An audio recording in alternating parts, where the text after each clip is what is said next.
3 janvier 98, 17h30, une ligne de grain approche. La façade d'une église de Lambersart s'effondre. 2 juin 98, un mur de vent apparaît. Les cultures sont dévastées par un orage de grêle.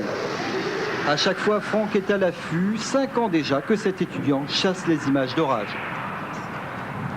Quand je regarde un orage au niveau esthétique et par la puissance que ça développe, je suis paralysé donc par une certaine peur, mais en même temps je ne peux pas bouger, j'ai envie de rester pour regarder justement ce qui se passe. Passionné, Franck mitraille le même ciel à 2 pas de chez lui, un spectacle varié mené par une météo capricieuse qui surprend souvent. Une fois j'étais surpris, il était 6 h du matin, j'étais tellement pressé que j'ai pris mon appareil et je suis sorti en pyjama, juste enfiler un blouson et je suis parti en vélo comme ça et en fait je me suis retrouvé sous un orage de grêle et en fait vers 7 h du matin je me suis retrouvé plein de bleu.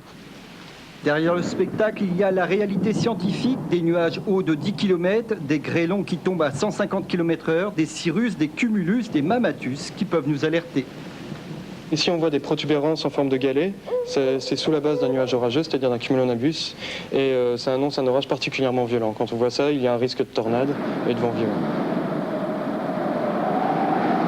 À la Maison de la Nature et de l'Environnement de Lille, plus de 70 photos pour raconter l'histoire d'un coup de foudre.